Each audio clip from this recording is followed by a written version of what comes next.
Hello, everyone. Welcome back. I'm super excited. Todd, great interview. We have a fantastic guest. I'm still cavelling. You broke out the Hebrew on air and everything. I mean, come on, I know, Jack. I know. What can I tell you? But we got a great guest on. We have the author of Downstairs at the White House. This is a great book, by the way. I don't know how much it was on Amazon, but it's definitely worth the read. We're going to bring this guy on in a minute. His name's Don Stinson. He's a newspaper guy. Somehow, he'll tell us in a minute, he got a job, I think he was like 17 or something like that, at the White House. And could you imagine a 17-year-old with all the testosterone and craziness at the White House? And it happened to be, I think, toward the tail end of the Nixon administration. This guy worked right outside the Oval Office.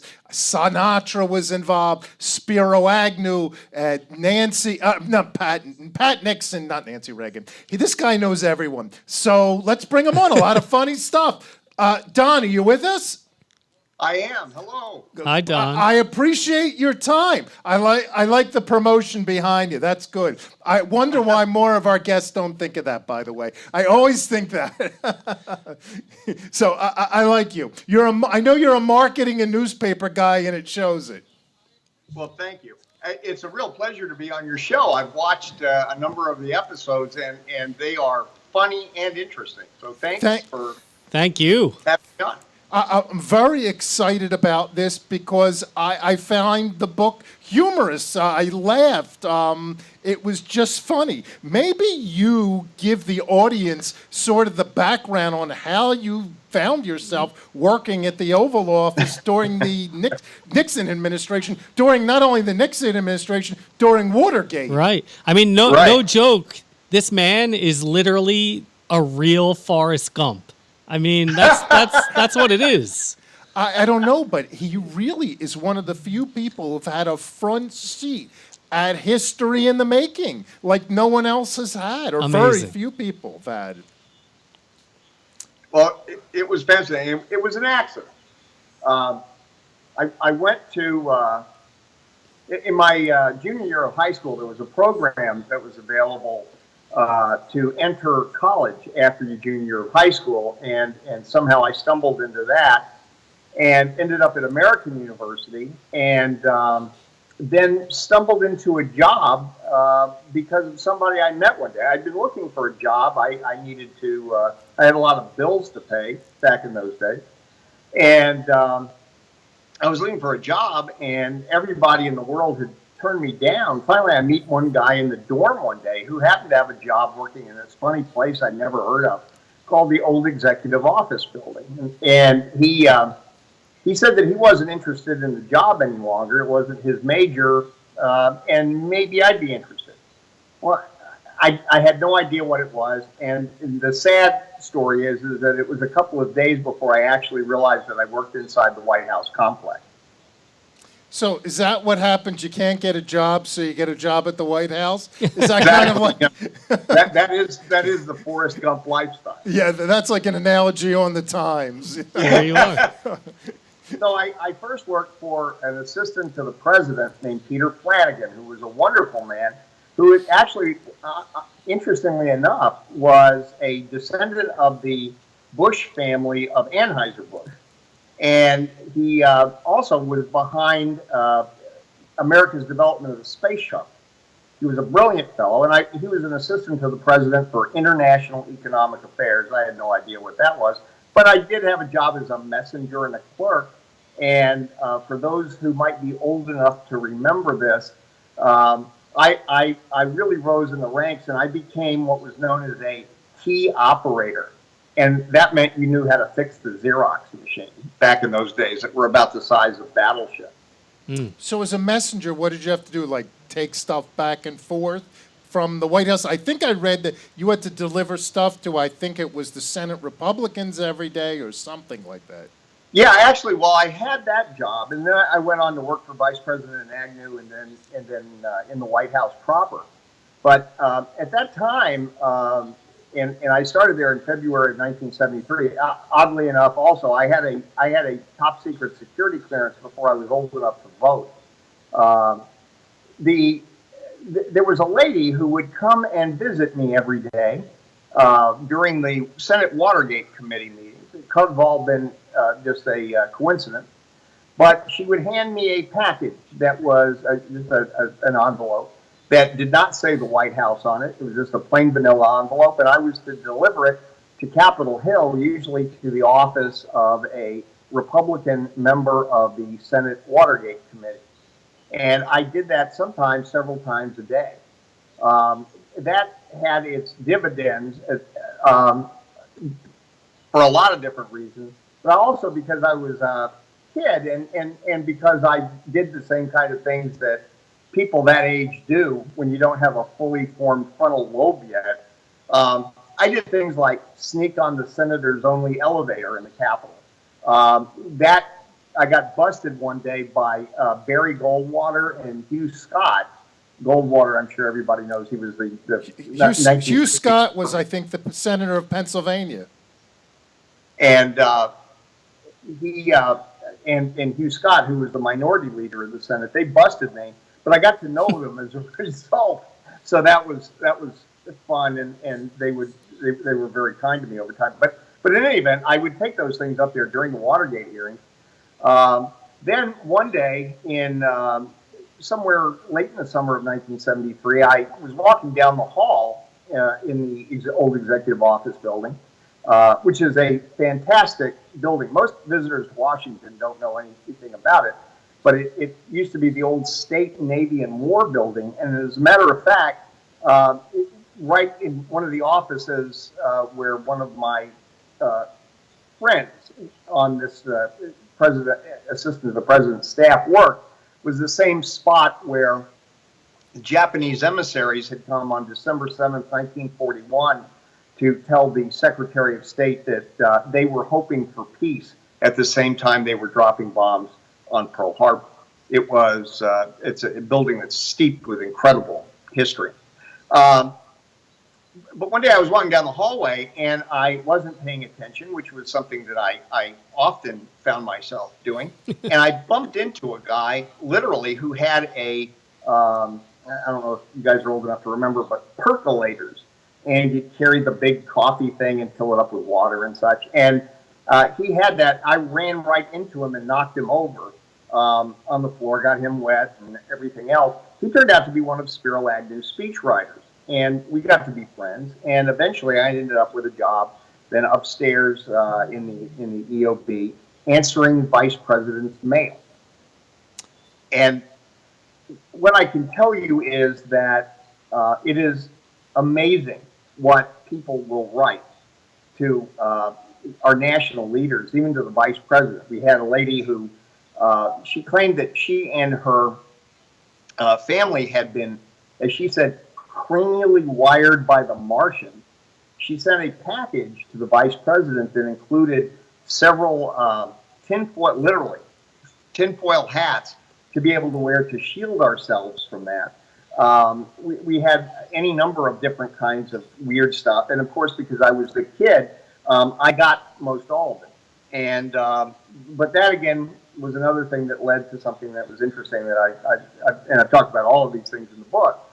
But I one day opened, my boss left a garbage bag for me, literally, that had been sent through the mail. I didn't even know you could do that, but it had stamps all over it, and it was stapled and all this kind of thing. And she left it to me because it was special. And I opened it up and looked inside, and the first thing that I saw were these little pictures that had been cut out. They were little pornographic pictures and a pair of broken electric scissors. But what was really disturbing about it was that there were some rags in there that had a substance on it that looked like dried blood. So I took this down to the Vice Presidential Protective Division of the Secret Service, very delicately, take that down to them. To them, it wasn't, apparently it was not all that special. So you can imagine how weird things were even in those days. They certainly looked at it, but they weren't shocked by it. But while I was down there, I was getting a cup of coffee or looking for a donut, probably scrounging for food. And one of the Secret Service agents I was friendly with said to me, Don, I'd like you to meet Mr. Hill. And and I turned, and I didn't know who this guy was, and I shook his hand. And my friend said to me, hey, dummy, don't you know who that is? No. He said, that's Clint Hill. Now, for those who know about the Kennedy assassination, Special Agent Clint Hill of the Secret Service was assigned to Jacqueline Kennedy that day in Dallas on November 22nd, 1963. He jumped off a moving vehicle, a follow-up car, and threw himself on top of President and Mrs. Kennedy as the car sped to Parkland Hospital in Dallas. He was the first real American hero I ever met.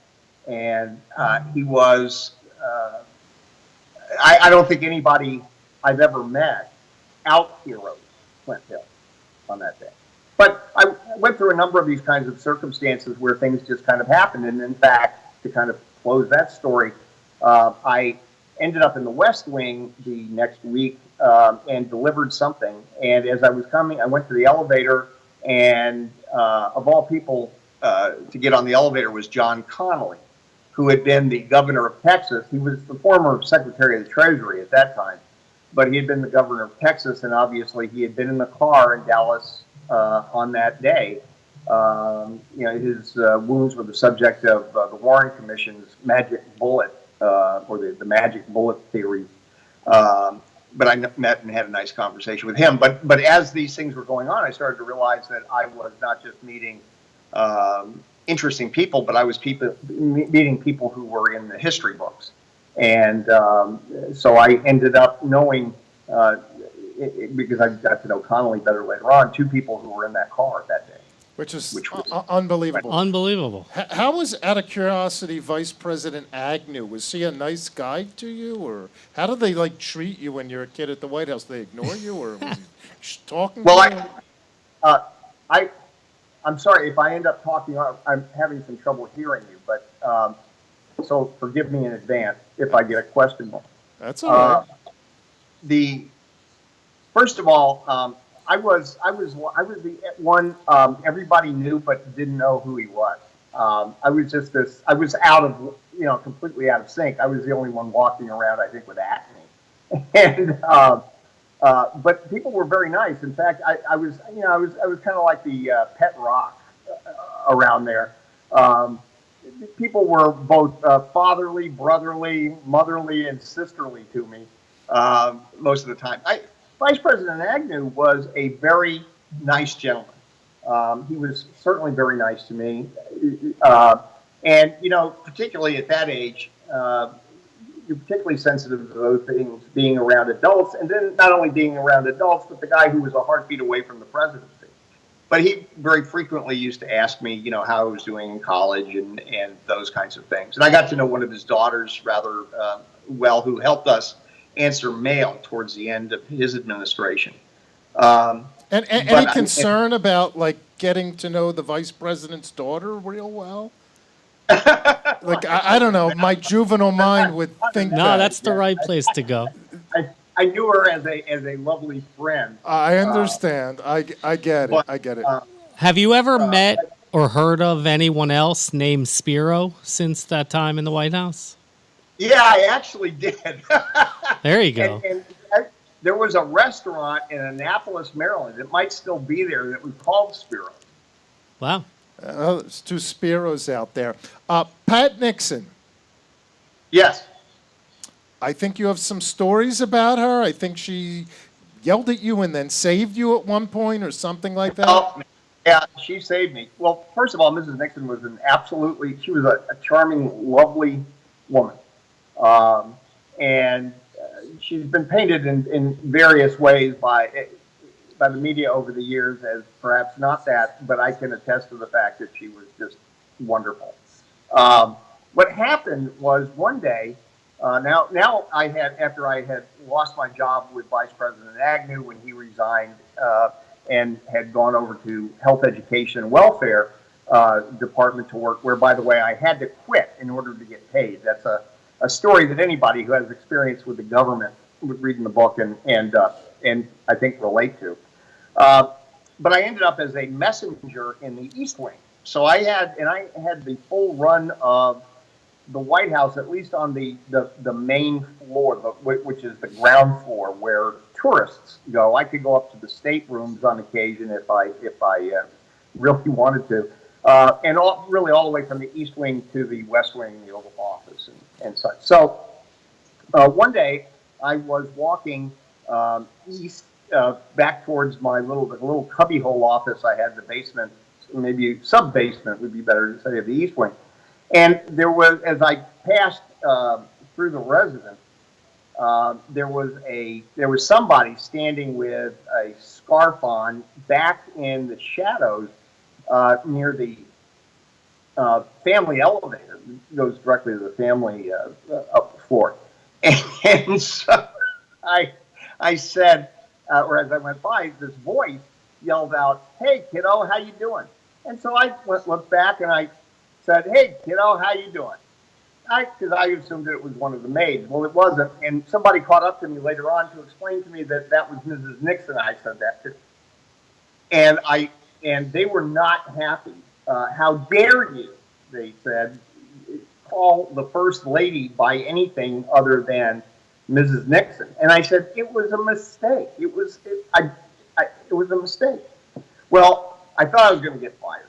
And a couple of weeks later, I was just trying to mind my own business and for once maintain a low profile, which didn't happen a lot because of all the things that I stumbled into.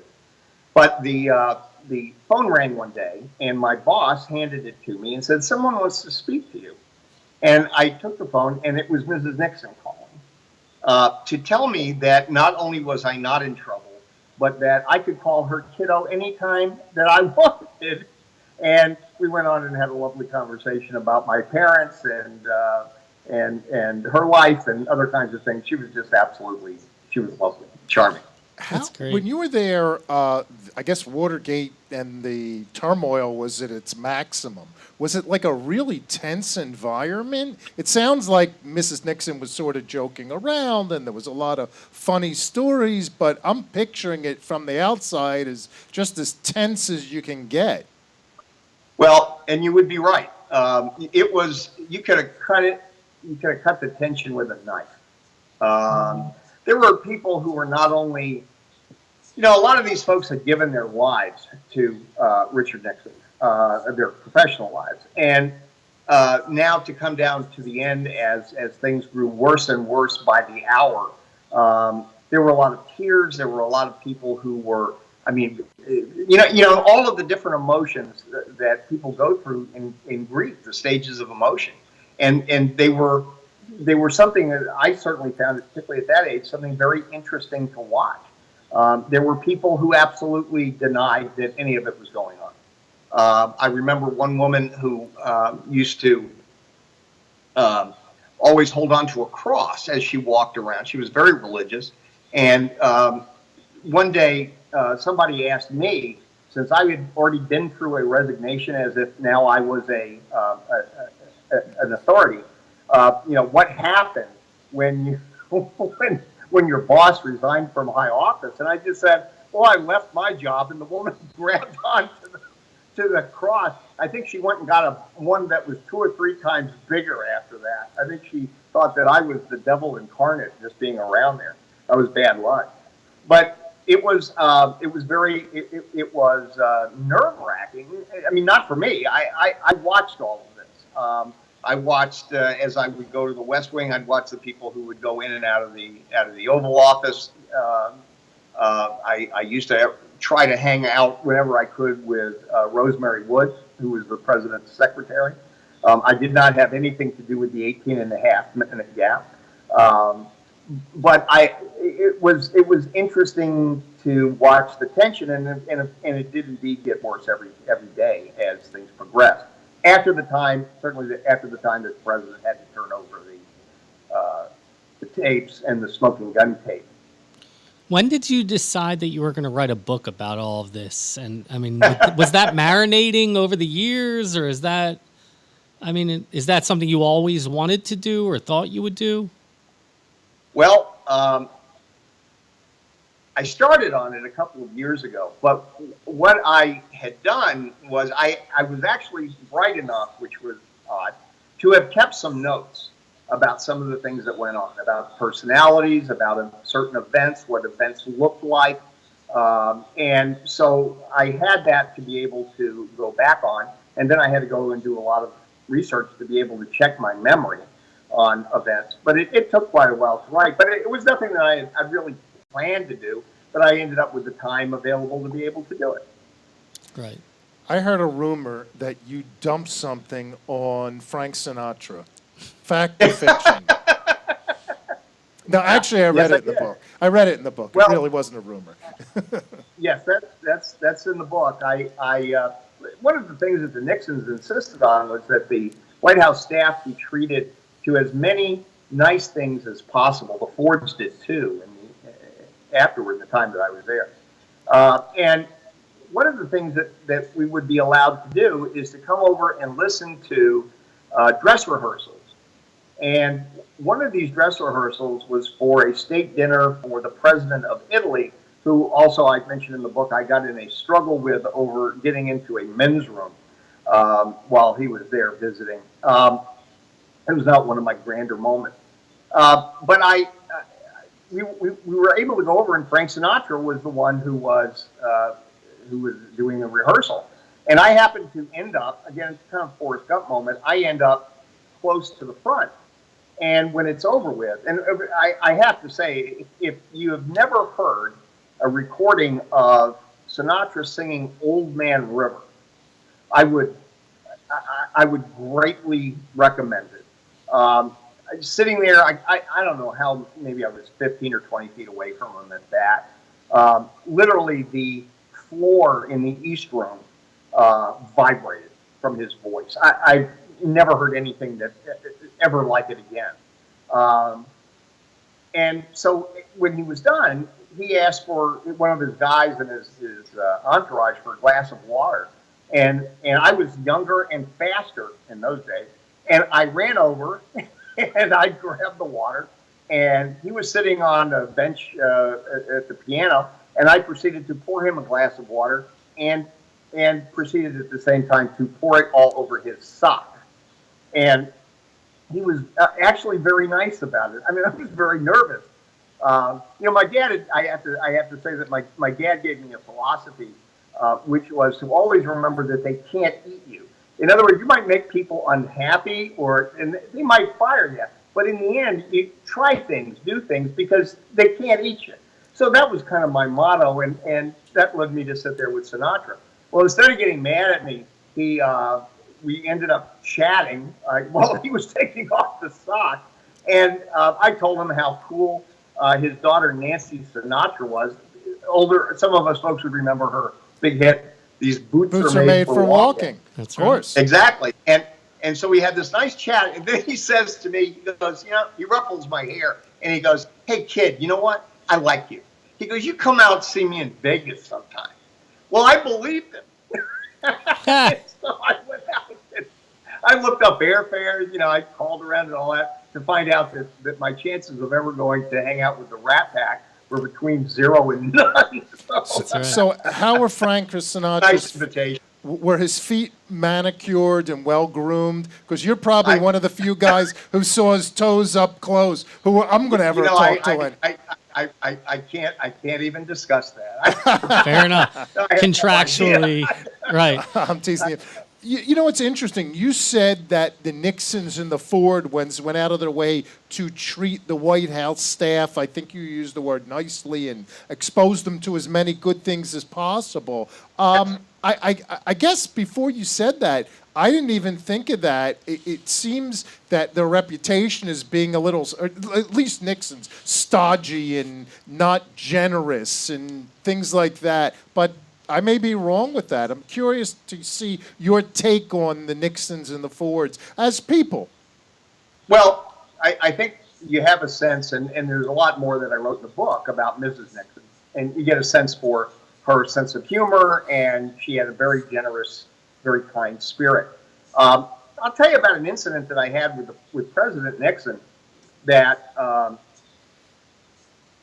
made me, before I had it, I might have thought differently of him until this occurred. And what I used to do is I would go in the mornings. I worked full time. I went to school full time, and I would go in the mornings through the West Wing so that I could, up the driveway that you see on television, and I would go into the West Wing, and I would walk through the Rose Garden, because sometimes if I timed it just right, I could pass President Nixon in the morning as he went to the Oval Office, and I could say, "Good morning, Mr. President," which would certainly make my day.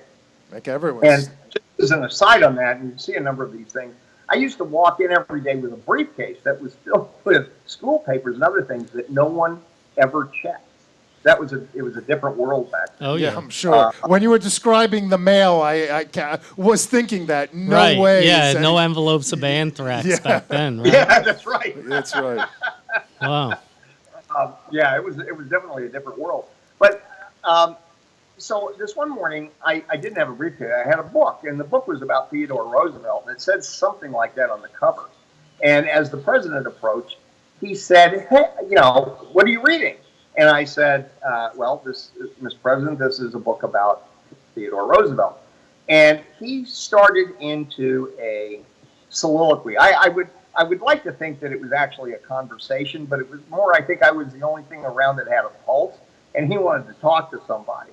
But he spoke for, I don't even know how many minutes, but he talked about Theodore Roosevelt, and then he ended up speaking about Winston Churchill. And I relate that in the book, and it was an incredible conversation. He was not, by any extreme, the cardboard character that people have made him out to be. He could not have been more friendly.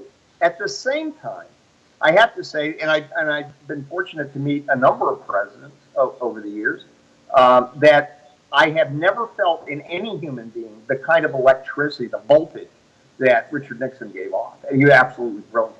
Despite Watergate, all of those things, he was an absolutely brilliant man. And but he was very kind in his conversation with me. And he also pointed to me one day on the South Lawn. We were out there. They were flying off someplace, and the helicopter was out on the South Lawn. And there's a photo of this, part of this in the book. And we, members of the East Wing staff, had gone out to bid them goodbye. And at one point, the president, as he and Mrs. Nixon were going to the helicopter, pointed at me and pointed kind of down. And I had no idea what he was talking about. And I thought, I'm not going to, I had learned by then better manners or better behavior than to ask, hey, buddy, what do you mean? And so they went on, and I turned around with everybody else to walk back in the White House, and I fell flat on my face. The president was telling me that my shoelaces were untied. That must have been what he was doing. But they were very nice. The Fords were exceptional. Really, even more exceptionally nice. I talk a lot about the Fords and about some very interesting experiences that I had, particularly with President Ford. One of them was a conversation I had when they threw a picnic for the staff. I guess it was probably in September of '74. Nixon resigned left on August 9th. And they threw a picnic for everybody. And at one point, I ran into the president, and he asked me what I did, and I told him. And he goes, "So how do you like being a messenger?" And I said, "Fine. How do you like being president?" He goes, "That's pretty good job, not too bad." And then we went, our natural ways. He went off to run the business of the greatest nation on earth, and I went back to the picnic to look for potato salad. So right. Now, I have a question for you. I don't mean to take the conversation on a giant sort of detour, but the term deep throat, was brought into the, I guess, common vernacular, and you were an adolescent boy and you saw this going on. I'm just curious, you being 18. I know where this is going. I want to know, was your mind in the gutter? Did you know what that was at the time? Was it really that big of a movie? And, I guess... I'm sorry. I mean, we've come a long way where, a major adult film name was like the code word for the informant back then. And now our president is involved in an adult film stars scandal or whatever. I mean, that's sort of where we've come to. But I'm just curious what it was like for you with that sort of term bandied about. Everybody knew about that movie. Right. Gotcha. Everybody did. In fact, there's some interesting stories about it, that the more celebrities that went to go see it, the bigger it got, until it became, I guess, just such a huge cash machine. There was some story about the mob having some involvement with that movie, and that they got to the point where they were literally just weighing the money. They couldn't even count it. So everybody knew about that. I want to take another twist, Don, because you've had an amazing career, obviously. Who gets to meet and chit-chat with presidents and prime ministers, everything. But you had, I guess, I don't know if it's your second career or career after, but after all this in your adult life, I guess after the breakup of the Soviet Union, you went to, I guess, Eastern Europe or Russia to help with the free press. And I think that's fascinating. Maybe just give us a little bit of a background on that, because I have so many questions on that. Well, there had been a program that the Bush 41 administration had set up to send media executives to the former states of the former Soviet Union to help them try to build a free and independent press. And after the wall had come down, I first went there in 1994. And so the wall had been down for several years, and there was a quasi-free press. But it was still being, all of the presses were owned by the government, so all of the government did all of the printing. They decided how many pages each newspaper got and those kinds of things. There were still a lot of people that were very afraid, particularly in Russia, and I spent time in Siberia, who were very afraid to ruffle feathers. Basically what had happened, and I don't want to take this far afield, but basically what had happened is that people particularly in Russia, had simply changed their title from whatever they were in the Communist Party now to the Russian Federation. There was really no change in anything. It was the same people doing the same kinds of things. And they were, when given the chance to be able to speak openly, a lot didn't take it. I remember being shocked. I grew up during I was a little boy during the Cuban Missile Crisis, and I lived, during most of all of the Cold War.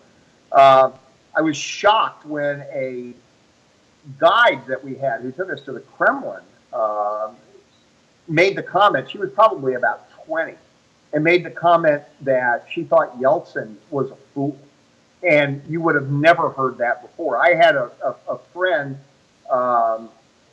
as the stories in the book, who, well, we sort of got friendly. He had been with the Soviet embassy, and he just suddenly disappeared one day. I ended up with some other friends when I went to Russia, who were in the one guy in particular who had been in the KGB, and actually had been in the Russian embassy in Tehran when our hostages were taken.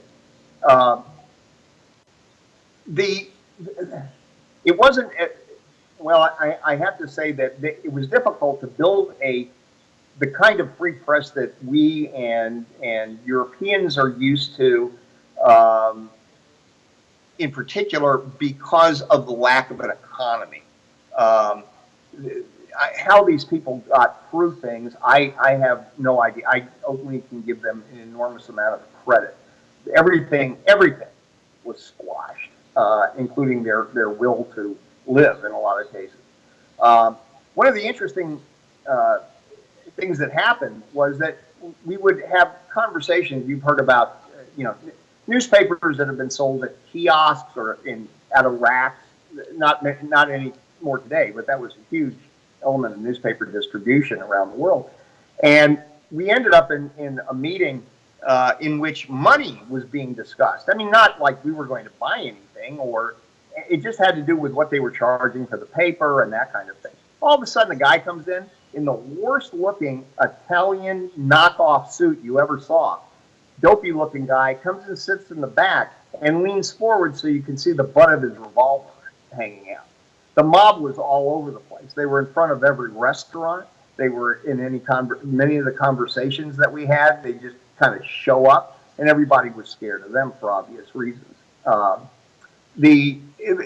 these folks really did everything that they were very courageous.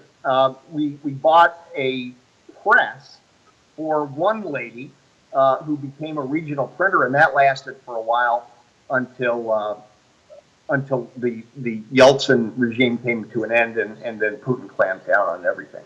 But it was very interesting. I mean, and then I had a whole series of very odd, because I am Forrest Gump, a lot of very odd circumstances, including we spent a night in a sane asylum in Siberia one night that was guarded by sheep herders.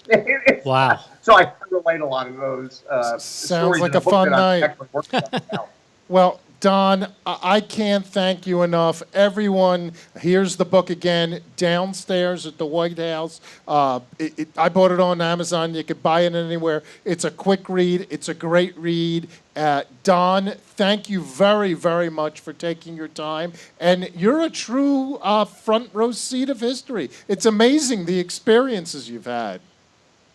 Well, and I've had others, and I'm gonna be right on 9/11 and the first bombing of the World Trade Center and a number of other things. I don't know why it happens, but it just seems to happen. Well, we'll definitely have you back. I thank you very much. I feel bad we're out of time. There's so many stories I wanted to get to, but that's the way it goes sometimes. Thanks, Thank Don. you again.